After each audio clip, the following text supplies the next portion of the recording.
오늘은 10과 복음 증거 복음화의 당위성 그랬어요.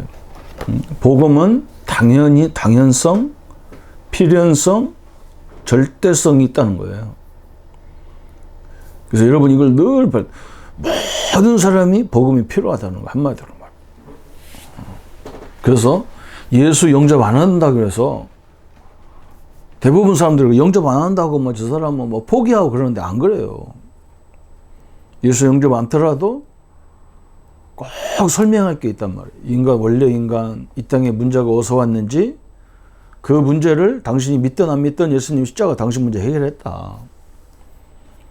그리고 당신이 예수님의 그리스도라는 사실을 알고 믿을 때 이미 구원받은 거다. 요 네 가지는 반드시 설명해 줘야 돼요. 그건 우리의 사명이에요. 믿고 안 믿고는 하나님과 그 사람의 관계고, 우리는 전도자라는 것은 요 네 가지를 분명하게 상대방이 인식하도록 알려주고 끝내는 거예요. 그래서 첫 번째 복음의 당위성이죠.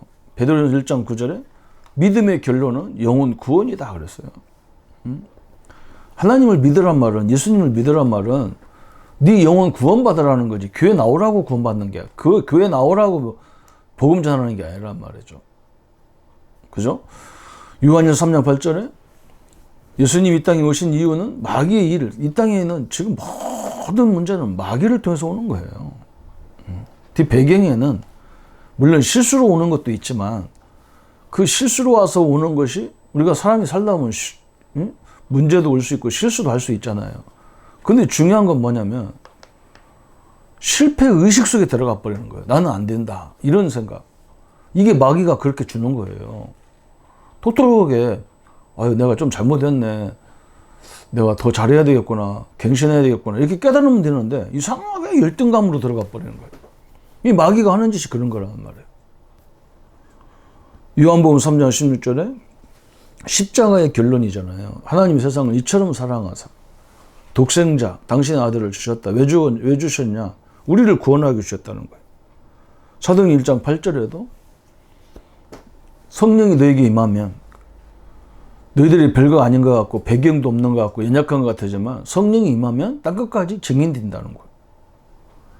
마태복음 24장 14절에도 언제 끝이 오느냐, 이 복음이 다 증거된 후에 끝이 온다 그랬어요. 그래서 빨리 우리는 뭐 해야 되느냐, 이런 제자를 세우고 이런 치유, 만민에게, 모든 족속으로 만민에게 이걸 전달해라. 지금이면 모든 족속 만민이 이게 이해가 되는 거지만 옛날에 배도 없고 차도 없는 시대에, 비행기도 없는 시대에 모든 족속을 가라는 말은 말도 안 되는 거잖아요. 예수님은 그때 당시부터 이렇게 설명했어요. 어떻게 보면 예수님 당시만 설명한 게 아니라 창세기 1장 27절 28절에부터 설명했어요. 복음의 당위성, 그리고 복음의 필요성. 복음이 필요 없는 사람이 아무도 없어요. 성경은 분명히 말했어요. 로마 3장 23절에 모든 사람이 다 죄인이다. 무슨 죄? 하나님을 모르고 하나님을 떠난 죄. 창세기 3장 죄예요. 하나님을 떠나서 어떻게 되느냐? 모든 사람은 요한복음 8장 4절에 너희 아비가 마귀다 그랬어요. 틀림없습니다. 마귀의 자녀입니다. 그래서 고린도전서 15장 3절 5절에 그래서 예수님이 이걸 해결하기 위해서 예언의 말씀을 주셨고 그걸 다 성취했단 말. 그래서 말씀대로 죽으시고 말씀대로 부활하셨다고 얘기한 거예요. 사도행전 17장 2절 4절에 그래서 사도 바울도 늘 복음을 전할 때 왜 예수님이 십자가에 죽어야 되고 왜 부활해야 되는지 그 당위성을 설명한 거예요. 그래서 우리는 가서 설명해야 돼. 우리 예수님이 십자가 죽을 때 당신 모든 죄와 함께 당신도 죽은 거다. 예수님이 부활할 때 나도 그게 함께 부활한 거예요. 그래서 예수가 그리스도고, 그죠? 그분의 죽음이 나의 영광을 주신 거죠. 창세기 3장 15절 여인의 후손이 뱀의 머리를 상하게 할 것이 성취돼 버린 거예요. 복음의 필요성이죠. 그리고 복음 전파의 당위성, 절대성이 설명. 세 번째는 절대성. 인간에게 필요한 유일한 것이 있다면 뭐냐? 그리스도가 필요해요. 마태복음 16장 16절에 필요해요. 인간에게 가장 복된 길이 뭐냐 그랬어요. 그죠? 이게 예수님이 그랬잖아요. 막 베드로가 그리스도를 고백할 때 바요나 시모나 복이 있도다. 이를 알게 한 건 혈육이 아니고 하늘에 계신 내 아버지다. 여러분, 우리가 그리스도라는 걸 고백했을 때는 이미 하나님이 나를 선택했다는 거예요. 하나님이 나를 구원했기 때문에 그리스도를 알아들은 거예요. 그게 복이라는 거예요. 우리가 하나님 말씀을 믿어지는 그 자체가 복인 거예요. 다른 게 복입니까? 산다는 것도 안 믿는 것들이 무슨 복입니까? 죽는 거지. 주권적인 관리자는 누구인가? 그렇죠? 마태복음 16장 10절 18절. 관리자. 너는 반석이라 네 위에 내 교회를 내가 세우겠다. 그래서. 예수님이 세우겠다. 그래서. 이 운동을 막을 권사가 누구냐? 그래서. 음부의 권사가 절대 이기지 못하리라 그런 거예요. 마귀는 이길 수가 없어. 그런데 누가 짓냐? 우리 스스로가 지는 거예요. 그것처럼 어리석은 게 없잖아요. 지가 안 된다는데, 나는 축복 안 받은 줄 알았는데 어떻게 방법이 없지, 그런 거. 참 희한한 거예요. 그게 귀신 역사가 보통 일이 아닌 거예요. 복음의 절대성이 있어요. 그럼 네 번째, 복음의 당연하고 필연적이고 절대적인 사업에 동참하지 못하는 이유는 뭐냐? 마태복음 5장 1절에 무리신앙이에요. 무리신앙. 그 여론신앙이에요. 여론신앙. 그리고 또 한 가지는 뭐냐? 자꾸 남을 이렇게 눈치를 보는 신앙이에요. 눈치 보는 신앙. 아이고, 내가 예수 믿는다는 것이 부끄럽고 막 이런 거요. 체면신앙 이런 거. 그게 우리의 인생의 앞길을 다 막는 거죠.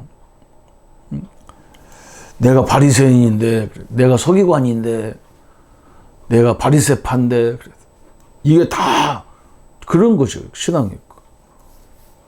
마태복음 28장 16절 20절에 그래서 그 무리 속에 반드시 제자가 숨겨져 있어요. 그러면 다섯 번째, 핵심 요원이 할 일이 뭐냐? 누가복음 10장 1절부터 20절에 그 이름으로, 그죠? 그 이름으로 우리가 하나님이 예수 이 복음을 가지고 현장을 두루 다녔단 말이죠. 예수님이 둘씩 짝지어서 보냈어요. 뭐 하라고? 현장을 보고 깨닫고 제대로 일꾼을 세우고 그러라고 돌아 보낸 거예요. 사도행전 2장 1절부터 18절에 그래서 현장에 가서 막 사람들이 교회까지 못 오더라도 말씀을 들을 수 있는 장소를 많이 초대교회처럼 마가다락방을 많이 만들었다는 거죠. 그래서 사도행전 6장 1절부터 6절까지 교회 안에도 이런 여러 종류의 일꾼들을 세워서 복음운동했고요. 사도행전 7장에도 스테반 집사님 같이 이분은 그냥 복음 한 번 전하고 갔어. 그런데도 그 영광이 엄청난 거예요. 사도행전 8장 빌립 같은 집사님은 사마리아와 에티오피아 4시까지 복음을 증거했어요. 그 중요한 일꾼들을 본 거예요. 사마리아도 마찬가지예요. 사마리아 그냥 우리가 사마리아 그러지만요. 이 사마리아는 여러분 이스라엘의 저 위쪽 바벨론 쪽 아수르 바벨론 밑에는 애굽 옆에는 요르단 거기 가는 길목이에요. 사마리아가. 거기가 사마리아가 어디냐면 갈릴리 호수에서 물이 쭉 요단강을 타고 내려오다 보면 많은 막 평지가 나온다고. 강 옆이니까 이렇게 물이 휘면서 이렇게 그 모래를 갖다가 쓸어가지고 넣어왔기 때문에 거기가 엄청난 그 통로예요. 그래서 이스라엘 사람들이 저 예루살렘 쪽으로 산 쪽으로 가려면 다 산으로 해가지고 지금은 고속도로가 쭉 나왔지만 옛날에는 거기 갈 수가 없어요. 산 타고 넘어가야 되는데. 그래서 빨리 오는 방법은 요단강 타고 쭉 내려오 사마리아에서 예루살렘 올라가면 되는 거예요. 밑으로 가면 애굽이고. 그러니까 사마리아는 어장 중에 어장이란 말이에요. 세계 사람들이 오고 가는 어장이란 말이에요. 그게 얼마나 중요한 지역이냐, 그 지역이. 우리도 옛날에 지금도 가만히 보세요. 우리나라 지도를 보세요. 서울하고 부산하고 다니면서 어디가 가장 중요한 위치냐면 서울도 부산도 중요하지만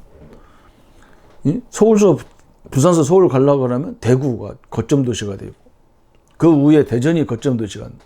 양쪽에서 다 사람들 와가지고 거기서 올라가잖아요. 그런 지역과 같은 거예요. 사마리아가. 그 지역이 변화되니까 세상 사람들이 다 복음을 듣게 되는 그런 엄청난 일이 벌어진 거예요. 거기서 나온 것이 에디오피아 내시도 나온 거예요. 거기서. 그러니까 행정상 뭐 때문에 국가적인 일 때문에 왔다가 빌립을 만나서 복음을 들었던 거죠. 로마서 16장도 마찬가지잖아요. 로마가 왜 중요하냐면 세계의 모든 정치, 경제, 사회, 문화가 모여드는 곳이 로마였다. 그 당시에. 그리고 똑똑한 사람들은 그런 데를 찾아 들어가는 거예요. 그죠? 지금도 마찬가지잖아요. 우리가 왜 한국 서울에 막 사람들이 모여 삽니까? 거기에 모든 게 다 있으니까 거기 들어가는 거예요. 그런 거점을 많이 만들어 놓아야 되는데 그런 게 없으니까 거기 다 모여드는 거죠. 마찬가지예요. 복음도 마찬가지.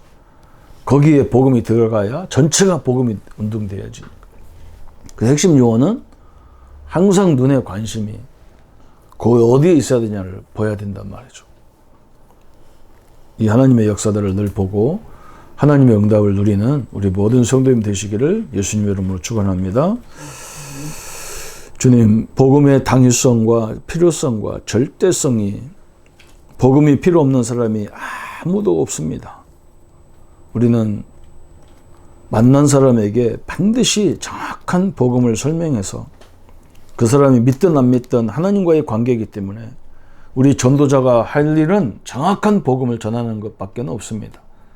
복음을 전할 때마다 하나님이 역사하시는 걸 보게 하시고 또 제자들이 세워지는 것을 보게 하여 주옵소서. 예수님의 이름으로 기도합니다. 아멘.